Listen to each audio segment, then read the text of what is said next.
Bonsoir à toutes et à tous. C'est toujours un plaisir d'intervenir au sein des conférences du CLUSIF et de toute manière, c'est toujours un plaisir de participer aussi aux travaux du CLUSIF. J'ai eu aussi ce plaisir, encore une fois, et la joie, on va dire, de travailler sur le vade-mecum et je peux que partager les propos qui viennent d'être tenus. C'est effectivement un instrument de sensibilisation qui doit être diffusé, qui doit effectivement permettre de continuer quelque chose qui existe déjà, de continuer effectivement le fait que ce dialogue doit se construire et doit continuer quotidiennement à être là entre le juridique et le technique d'une manière globale.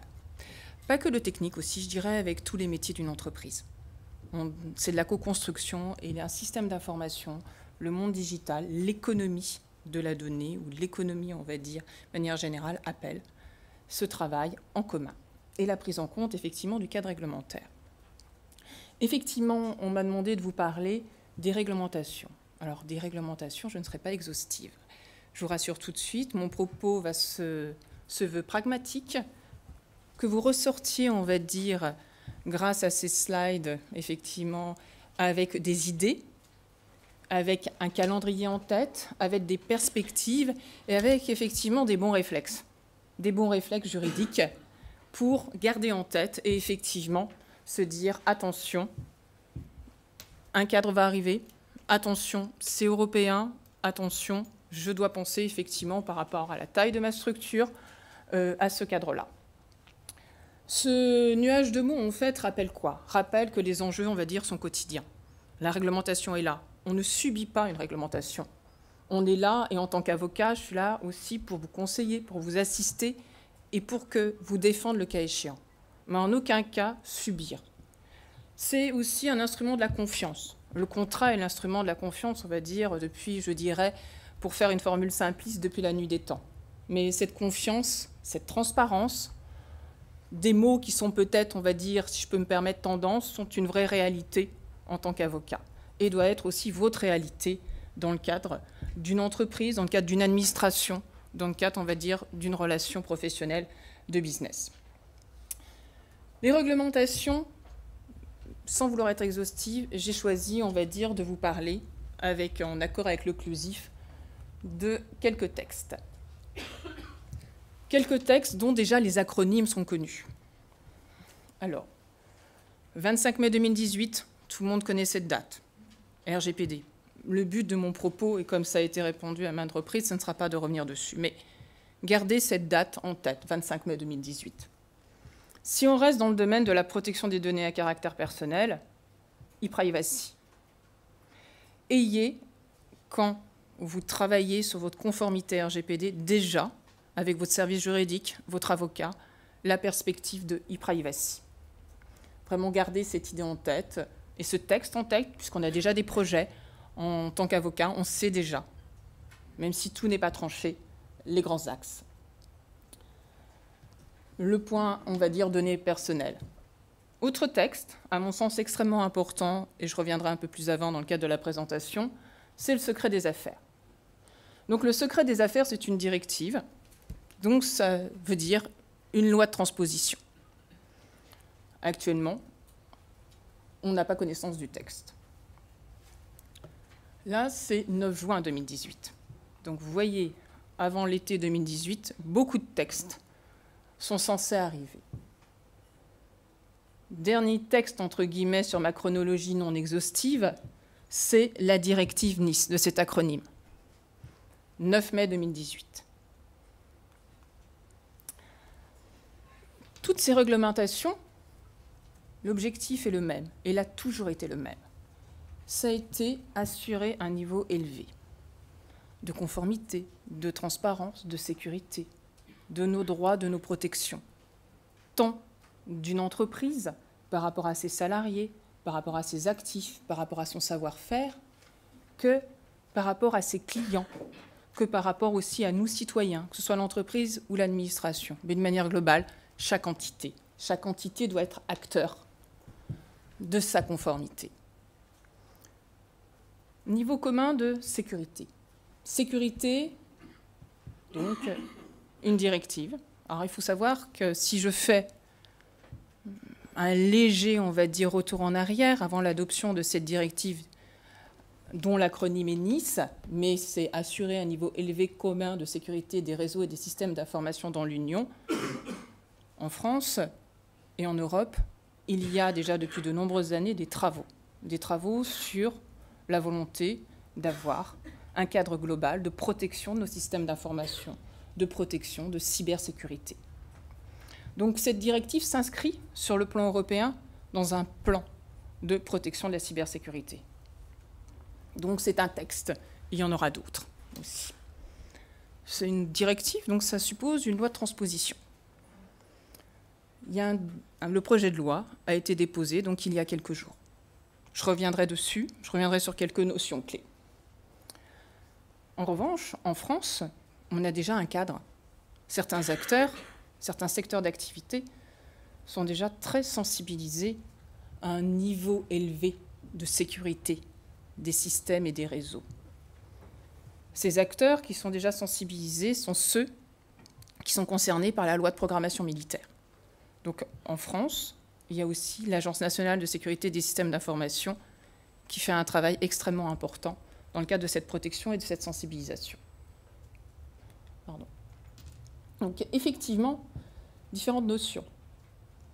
La directive, et encore une fois on est dans le cadre d'une transposition, ne parle pas d'OIV. Prend des définitions, à tort ou à raison, et je pense qu'on pourrait échanger dessus, beaucoup plus larges. On va parler effectivement de services numériques, on va parler effectivement de données, on va parler effectivement de rémunération à distance, on va parler aussi d'économie dans ce projet de loi. On va parler de plateformes, on va parler d'opérateurs essentiels, on va parler de fournisseurs de services numériques. Donc les opérateurs de services essentiels sont des opérateurs publics ou privés, donc tout acteur est concerné, offrant des services essentiels. Alors cette liste, c'est beaucoup plus large qu'une définition de l'opérateur d'importance vitale.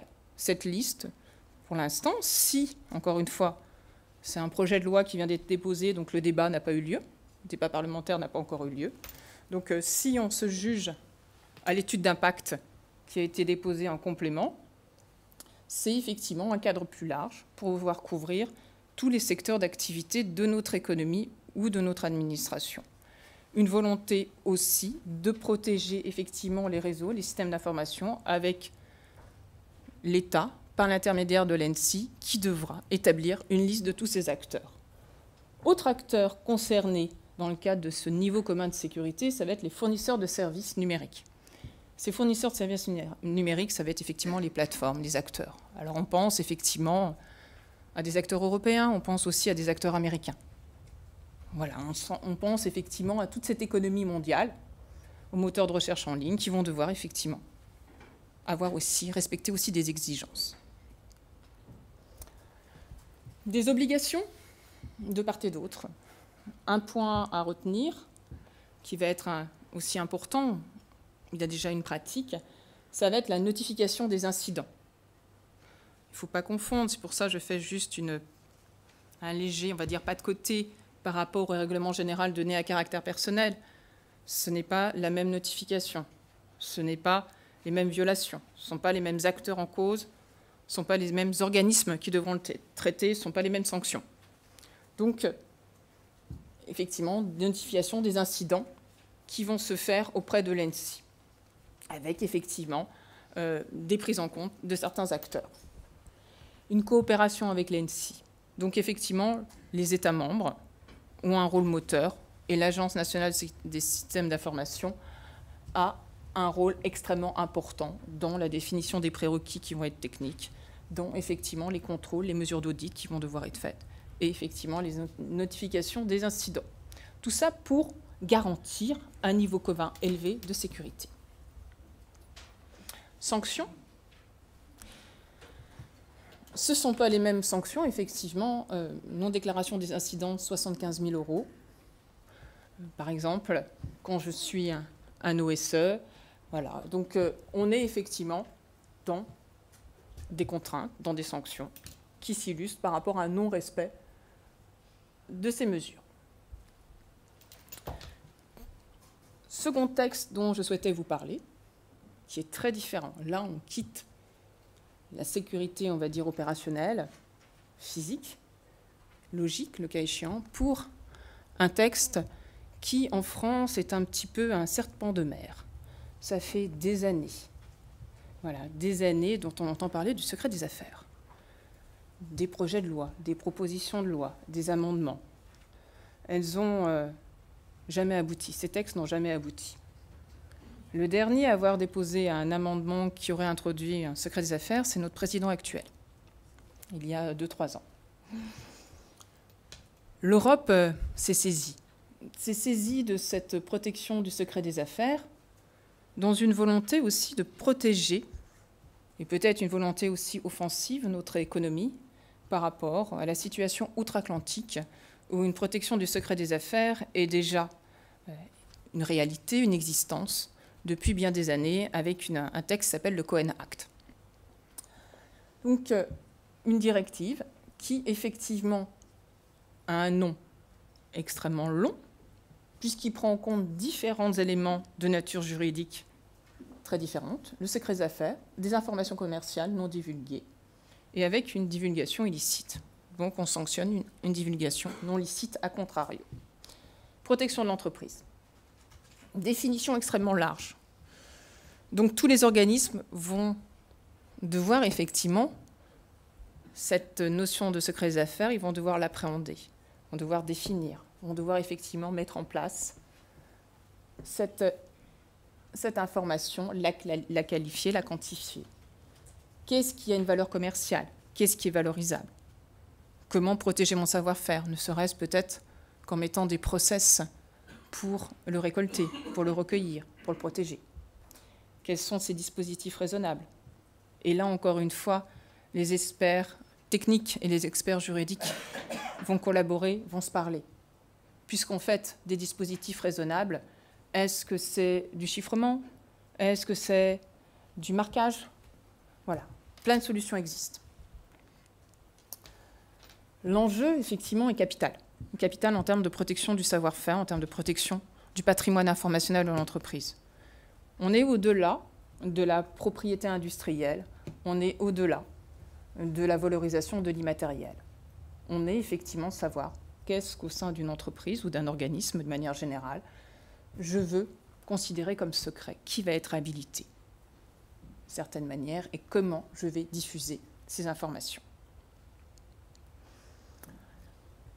Un petit schéma, mais rapidement. Une obtention licite du secret des affaires, ça va être notamment dans le cadre des contrats.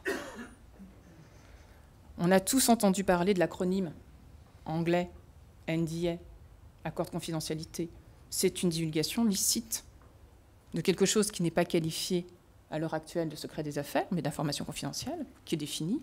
Je suis sûre qu'on ne fait même plus attention à la définition et là à tort, puisqu'il y a différentes typologies d'accords de confidentialité. Mais effectivement, tous les accords de confidentialité vont devoir être revus dans la perspective du secret des affaires. Parce que si je ne respecte pas cette clause contractuelle, si je ne respecte pas cet accord de confidentialité, je serai effectivement dans une divulgation illicite, donc sanctionnable. Que retenir effectivement, puisque en l'état actuel, c'est une directive, elle doit être transposée, le texte, toujours pareil, à ce jour, on ne le connaît pas. On ne sait pas effectivement quelles vont être les positions qui vont être prises.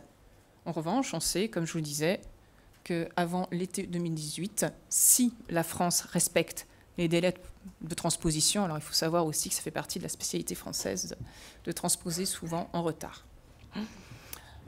Donc nous verrons, dans tous les cas, les autres États membres, alors dans une perspective plus européenne ou d'échange des autres États membres, certains États membres ont déjà commencé à préparer ce texte qui est encore une fois important. Donc, co-construction entre le technique et le juridique, travail sur les contrats, travail sur les NDA, renforcement, moyens techniques. On est dans cette logique de dialogue. RGPD très vite.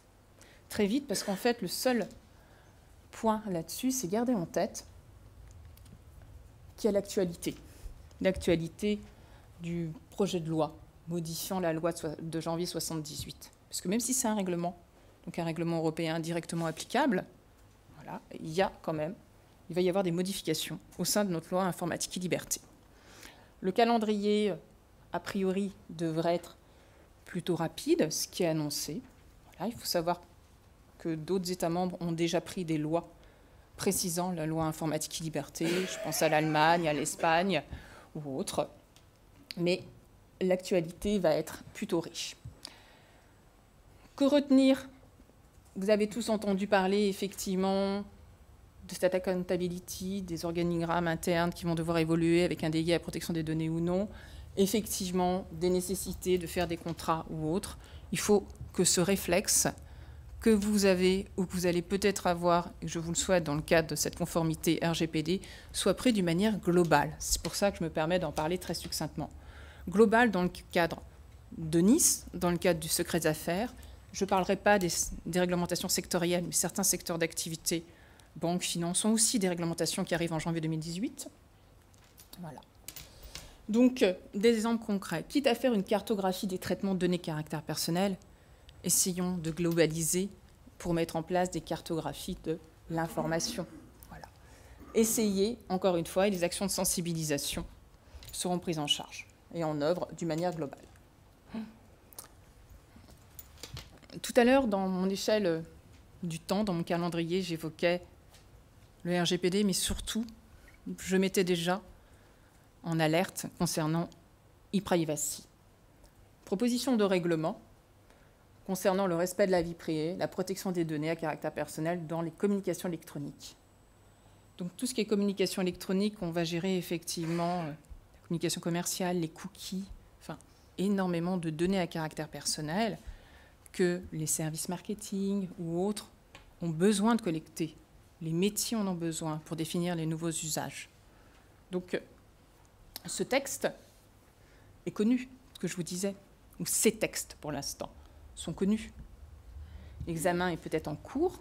Le calendrier, alors c'est vrai que la Commission européenne avait un calendrier extrêmement ambitieux, puisqu'il souhaitait que cette publication de ce règlement intervienne, puisque là encore c'est un règlement, puisse intervenir en mai 2018. Je pense que là, cette ambition ne sera peut-être pas atteinte, mais ces propos m'appartiennent. Dans tous les cas, on connaît les projets. Des principes, on les connaît. La confidentialité, l'encadrement des données relatives aux communications électroniques, des modalités de stockage, le consentement. Alors, le consentement, c'est effectivement un article, de mémoire, c'est l'article 12 du RGPD, qui va devoir être pris en compte. Donc, faire des liens, toujours pareil. Alors, en conclusion de ces quelques slides très et trop synthétiques, c'est une proactivité, effectivement, entre tous les acteurs, que ce soit des acteurs publics, que ce soit des acteurs privés, que ce soit, effectivement, avec l'Agence nationale des systèmes d'information, que ce soit actuellement avec la Commission nationale informatique et liberté, qui publie énormément de documents pour une mise en conformité et aussi par rapport à e-privacy, où il commence à évoquer. C'est aussi échanger les savoir-faire, échanger pour protéger. Et effectivement, mettre en lumière cette synergie indispensable. Je vous remercie pour votre attention.